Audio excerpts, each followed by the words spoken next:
Hello hello hello. तो आप सभी का स्वागत हमारे इस चैनल पर। तो कल आपकी परीक्षा है और ये जो हम मॉडल पेपर करने वाले हैं वो खुद यूपी बोर्ड के द्वारा लॉन्च किया गया है। तो चलिए शुरू करते हैं कि दूसरा तार सप्तक कब प्रकाशित हुआ था। तो हम आपको बता दें कि जो पहला तार सप्तक है 43 ईस्वी को हुआ था। दूसरा वाला जो है वो 1951 ईस्वी को प्रकाशित हुआ था। तृतीय वाला जो है वो 1959 ईस्वी और चौथा वाला जो है वो 1900। तो आपसे क्या पूछा है? द्वितीय पूछा है। तो द्वितीय वाला क्या कब हुआ था? 1951 ईस्वी के लिए। चलिए आगे बढ़ते हैं। अब आपसे पूछा जा रहा है कि सुमित्रानंदन पंत की रचना है। तो पल्लव जो है वो सुमित्रानंदन पंत की रचना है। उर्वशी रामधारी सिंह, साकेत मैथिली शरण गुप्त की रचना है और कामियानी जयशंकर प्रसाद की रचना है। तो आपसे पूछा गया है इसमें सुमित्रानंदन पंत की, तो Pallav is the right answer. आगे बढ़ते हैं। छायावाद की प्रमुख विशेषता है। तो छायावाद की प्रमुख विवरण, प्रकृति का मानवीकरण जो हो छायावाद युग की प्रमुख विशेषता है। अगला प्रश्न है कि मैथिली शरण गुप्त किस युग से संबंधित है? तो मैथिली शरण गुप्त जो है वो द्विवेद युग से संबंधित है। नेक्स्ट क्वेश्चन है कि केशव को कठिन काव्य के प्रेत किसने कहा था? तो केशव दास को जो है वो कठिन काव्य के प्रेत जो कहा गया था वो आचार्य रामचंद्र शुक्ल के द्वारा कहा गया था। क्वेश्चन नंबर 6 है कि अजातशत्रु नाटक के नाटककार कौन है? तो सबसे पहले तो आपको विधा पता पड़ गई कि क्या है नाटक, और नाटककार कौन है? तो इसलिए जयशंकर प्रसाद। अगर आपसे पूछ ले अजातशत्रु, स्कंदगुप्त, चंद्रगुप्त आदि अगर नाटक आपसे पूछे जाते हैं तो वो किसके हैं? जयशंकर प्रसाद के। क्वेश्चन नंबर 7 है इलाचंद जोशी की कहानियों का विषय है। तो इलाचंद जोशी की कहानियों का जो विषय है वो है मनोवैज्ञानिक। अगला क्वेश्चन है सन सॉरी यहाँ गलत हो गया है, ये गलत दे रखा है मॉडल पेपर। 1918 से 1936 ईस्वी तक का समय है। तो वो समय जो है वो प्रेमचंद युग के नाम से भी जानते हैं हम, शुक्ल युग के भी नाम से जानते हैं, प्रसाद युग के भी नाम से जानते हैं। तो उपयुक्त सभी द राइट आंसर। चलिए क्वेश्चन नंबर 9 को देखते हैं। तो इसमें दे रखा है कि मेला आंचल किसकी रचना, मतलब इसको मिलान करके लिखना है, ऐसा विकल्प आता है, ठीक है। तो मेला आंचल जो है फणीश्वर नाथ रेणु की रचना है। चित्रलेखा जो है भगवती चरण वर्मा की रचना है। कहा उसने कहा था कहानी चंद्र शर्मा गुलेरी। और कफन जो है वो प्रेमचंद का उपन्यास है, ठीक है। तो अपना कैसा बनता है फिर, इसको देख लेंगे हम। ये बनता है कि पहले का क्या था अपना, पहले का खा था, दूसरे का गा था और तीसरे का घा था। तो अपना पहला जो ऑप्शन ए है वो इज द राइट आंसर। चलिए आगे बढ़ते हैं। अ, निम्नलिखित में से उपन्यास है। तो अगर आपसे उपन्यास की बात करता है तो सेवा सदन जो है वो उपन्यास है। विराटा की पद्मिनी उपन्यास है। चित्रलेखा उपन्यास है। लेकिन कफन क्या है? कफन कहानी है, ठीक है। कहानी किसकी है? मुंशी प्रेमचंद की। तो इसमें से कौन सा आपका उत्तर सही होता है आंसर? तो पहला है, दूसरा है और तीसरा नहीं है, चौथा है। तो आपका C option is the right answer. अगला क्वेश्चन है आपका कि करुण रस का स्थायी भाव है। तो आपको बता दें, अगर आपसे पूछा जाता है कि करुण रस का स्थायी भाव है तो शोक है। अगर आपसे पूछ लिया जाता है हास्य रस का स्थायी भाव, तो आपका हास्य रस का स्थायी भाव क्या होता है? हास, ठीक है। तो आपके सिलेबस में दो ही रस हैं। अगर आपसे करुण रस का स्थायी भाव पूछा जाता है तो शोक, और हास्य रस का स्थायी भाव पूछा जाता है तो हास।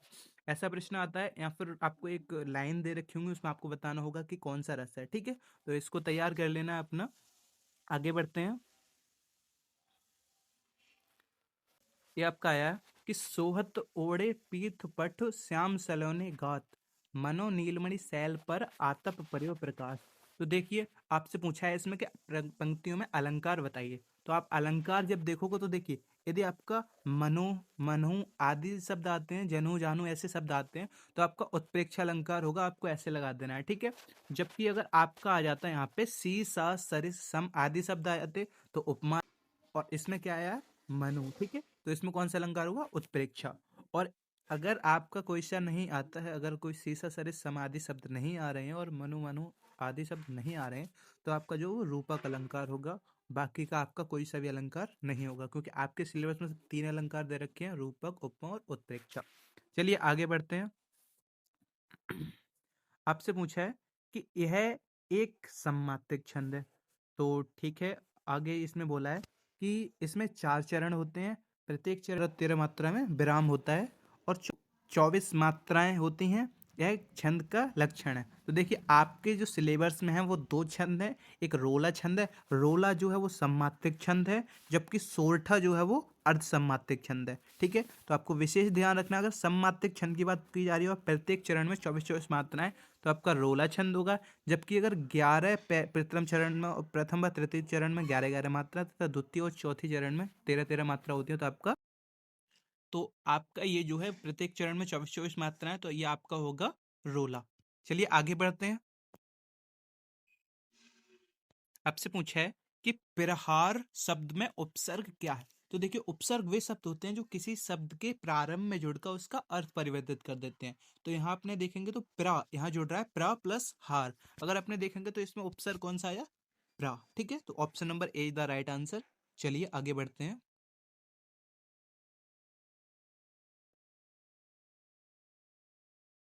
अगला प्रश्न है कि पंचतंत्र में समास है। तो देखिए मेरे प्यारे साथियों, पंचतंत्र में अगर समास आपसे पूछा जाता है तो देखिए पहला पद अगर आप देखेंगे तो पंच, पंच मतलब पांच, तंत्र मतलब तंत्र। ठीक है, तो पांच तंत्र, अगर प्रथम पद संख्यावाची होता है, संख्या बताता है, तो उसमें हमारा कौन सा समास हो जाता है, द्विगु। इसका एक अपवाद है, अगर आपका किसी भी पद का अगर तृतीय अर्थ निकल रहा है, तीसरा अर्थ निकल रहा है, तो वो जो है वो वही वही समास का उदाहरण हो जाता है।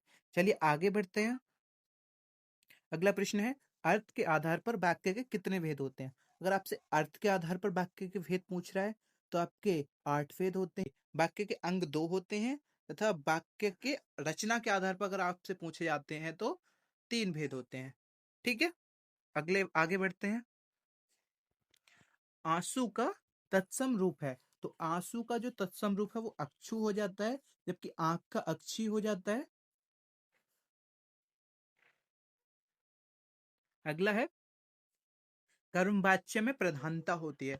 तो कर्म वाच्य में कर्म की प्रधानता होगी, जबकि कृतवाच्य में कर्ता की प्रधानता होगी, भाव वाच्य में भाव की प्रधानता होगी। ठीक है, तो आपको ये याद रखना है। आगे बढ़ते हैं। तो ये पूछा ताभ्य शब्द में वचन और विभक्ति है। तो ताभ्य शब्द में चतुर्थी विभक्ति और बहुवचन है। ठीक है, तो इसको याद रखना है। आगे आपका आता है निम्नलिखित में से सर्वनाम है।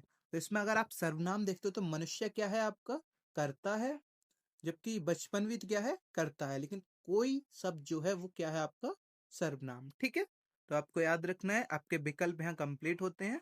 आगे हम,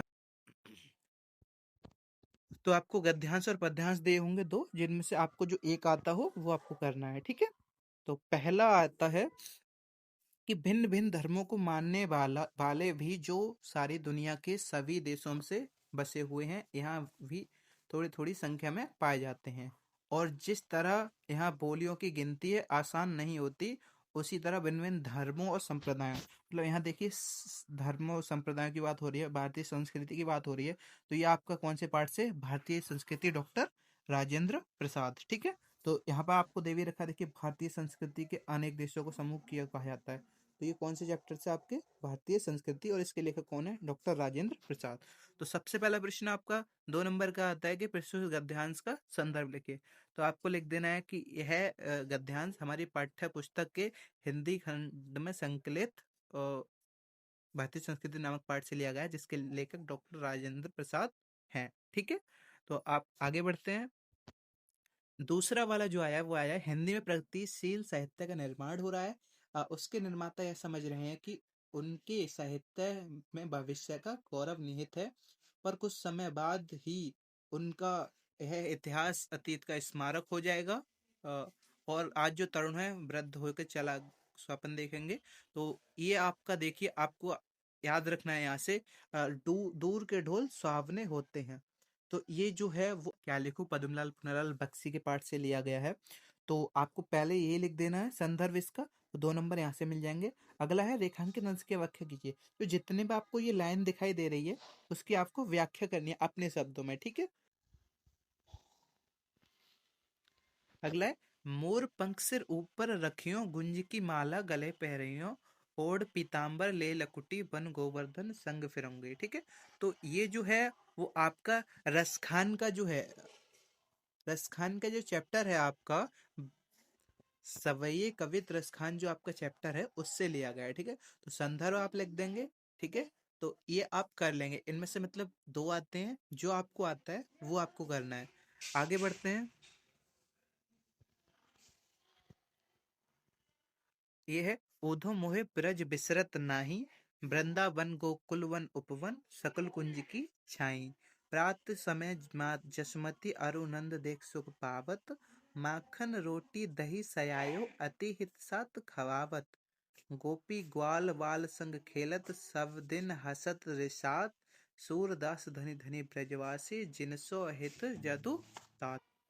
तो इसका अर्थ है बच्चों, ऊधो मोहे ब्रज विसरत नहीं, मतलब जो श्री कृष्ण है वो ऊधो से कह रहे हैं कि मुझसे जो ब्रज है वो भुलाए नहीं भूलता। वृंदावन गोकुल वन उपवन सकल कुंज की छाएं। ये वृंदावन के जो वन और उपवन है और सकल कुंज मतलब जो घने पेड़ों की छाया है, वह मुझसे भूले नहीं भुलाई जाती। तो आप क्या करेंगे, यहाँ से इसका सबसे पहले प्रस्तुत पद्यांश का संदर्भ लिखिए।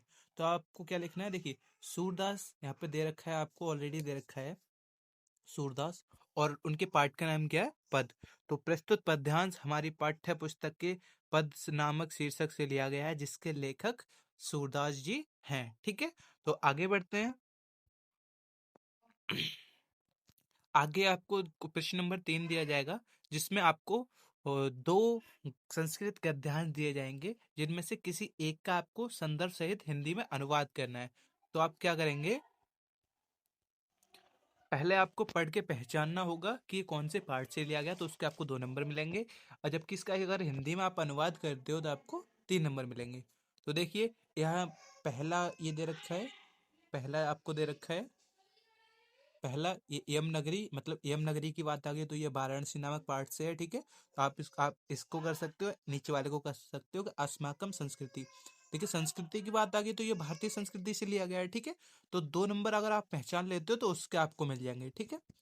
आगे बढ़ते हैं।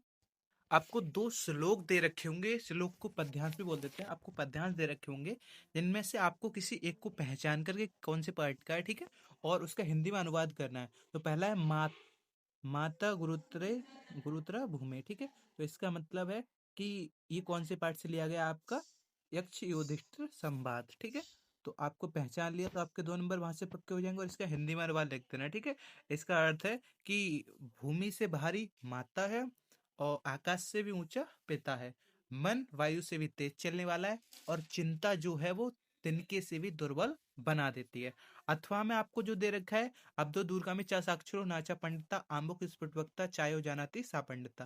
तो ये आपका जो है वीर वीरेन पूज्यति नामक पाठ से लिया गया है। इसका अर्थ है कि पैर नहीं है फिर भी दूर तक चला जाता है, अक्षरों से युक्त है लेकिन पंडित नहीं है, आमुख स्फुट वक्ता मतलब मुख नहीं है फिर भी साफ साफ बोलता है, और जो इसे जानता है वही पंडित है, ठीक है। तो आपको क्या करना है, आपको इसका हिंदी अनुवाद याद करना है।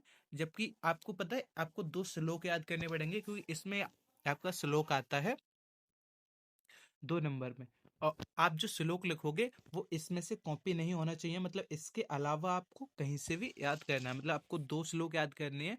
तो आपका कोई एक ना एक आ जाएगा, तो एक आपका बच रहेगा, आप उसको लिख सकते हो, ठीक है। आगे आपको क्या दे रखा है, अपने पठित खंड काव्य। तो आपको एक खंड काव्य आपके जिले के अनुसार होता है, तो आपको उसको देखकर वो याद कर लेना। आपको उसको चरित्र चित्रण पूछेगा, या तो उसके नायक का, या फिर कोई एक सर्ग का अपने वो पूछेगा, ठीक है। तो आप लिख दोगे इसका। अगला आता है आपका जीवन परिचय। तो देखिए जीवन परिचय इंपॉर्टेंट है। अगर इम्पोर्टेंट की बात करें तो सभी इम्पोर्टेंट है, लेकिन अगर आप याद करना चाहते हो तो जो शुरू के 3 हैं, आचार्य रामचंद्र शुक्ल, जयशंकर प्रसाद और राजेंद्र प्रसाद, ये तो मोस्ट इम्पोर्टेंट है, ठीक है। तो आपको क्या करना है, अगर आप कुछ नहीं करते हो फिर भी शुरू के 3 तो आप याद करके जाइएगा जाइएगा, ठीक है। तो अगला देखेंगे आप,